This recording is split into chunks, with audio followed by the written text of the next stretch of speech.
Olá, meus amores, e agora vamos dar sequência às nossas aulas com a aula de História.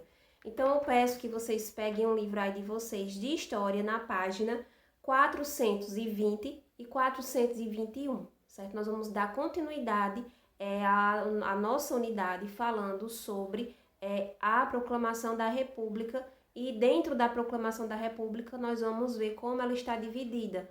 Então, nós vimos nas aulas anteriores a Primeira República, que foi do ano de 1889 até 1930, e agora vamos ver a segunda divisão, a segunda fase dentro da Primeira República, né, que é a República Oligárquica, que vai de 1894 até 1930, ok?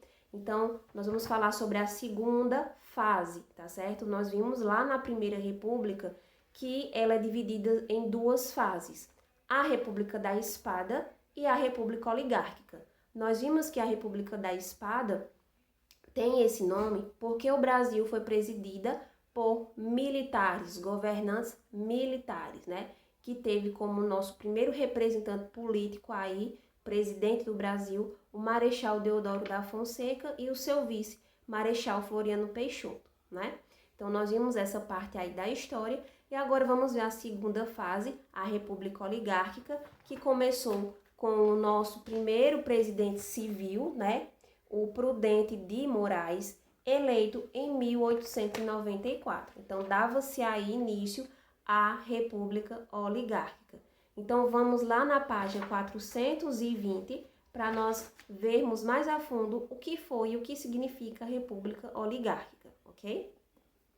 Então, olha só, no período da Primeira República, os estados de Minas Gerais e São Paulo eram os mais populosos, né? Nós vimos isso lá nas aulas anteriores. E também os mais importantes economicamente. Então, Minas Gerais e São Paulo eram os estados que eram mais populosos e também economicamente os mais importantes.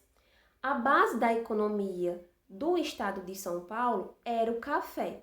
Então, o estado de São Paulo produzia, né, os fazendeiros, eles produziam bastante café. Era a economia, a base da economia do estado de São Paulo, certo? Enquanto Minas Gerais tinha outra base econômica, que era o gado bovino e a produção de leite. Então, olha só, dois estados que eram mais populosos, né, nesse tempo, e também economicamente, né, importante. Nós vimos que a base econômica de São Paulo era o café e Minas Gerais produzia o leite, né? Ele era importante pela produção de leite e também pelo gado bovino também.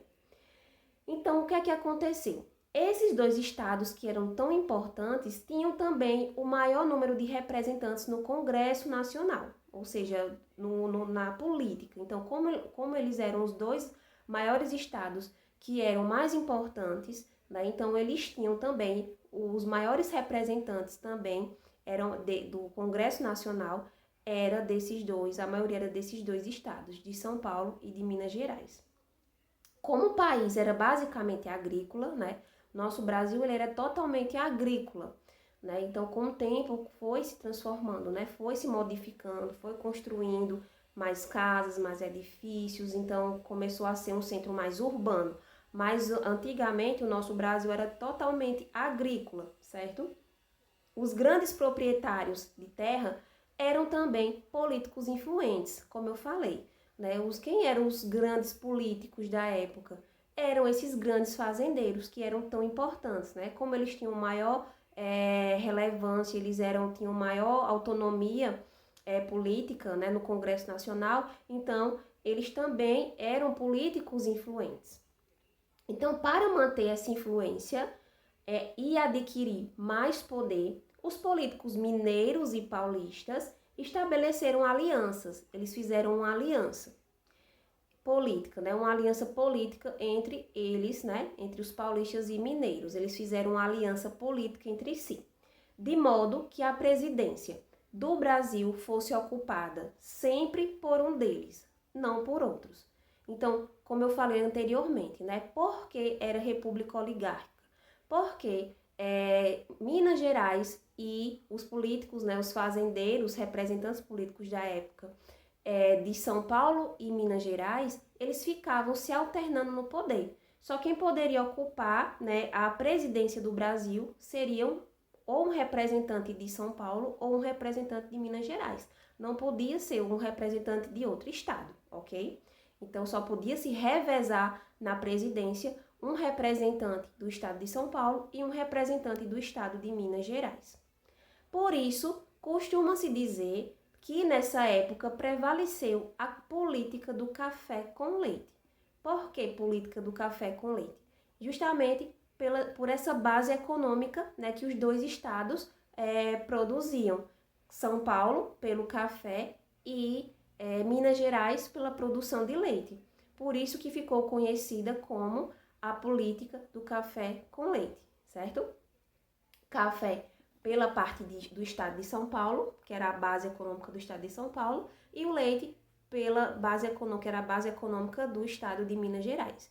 Então, como esses dois representantes, esses maiores fazendeiros, né, que tinham realmente uma influência maior no Congresso, ficavam se revezando por conta dessa aliança que os dois estados fizeram entre si, né, onde só na presidência ficaria um representante de Minas Gerais e um representante de São Paulo, então ficou conhecido como a política do café com leite, certo? Então, assim que saísse, por exemplo, entrava para a presidência um representante do estado de São Paulo, um político, né, importante. Então, quando passasse o tempo, né, quem é que ia entrar? Um mineiro, um de Minas Gerais. Quando saísse um representante de Minas Gerais da presidência, entrava um do estado de São Paulo. E assim ficavam se revezando na política, na presidência, ok? Então, espero que tenha ficado claro aí essa parte da República Oligárquica, né? Onde nós fechamos essa primeira parte aí, falando sobre a Primeira República, né? Mas ainda só dessas duas fases, né? Porque o assunto da Primeira República ainda é muito extenso, né? Vai ter vários conflitos que nós vamos ver lá na frente que ocorreram aí na Primeira República, tanto na República da Espada como na República Oligárquica, onde aconteceu maiores conflitos. Então, nós vamos ver nas próximas aulas. Então, com essa explicação, vocês irão fazer o exercício da página 421, certo? Em relação à Primeira República, certo? Qualquer coisa vocês podem pesquisar também na internet, certo? Podem perguntar também diretamente a mim, que eu esclareço as dúvidas de vocês, ok? Então, espero que tenha ficado claro. Beijos, até a nossa próxima aula.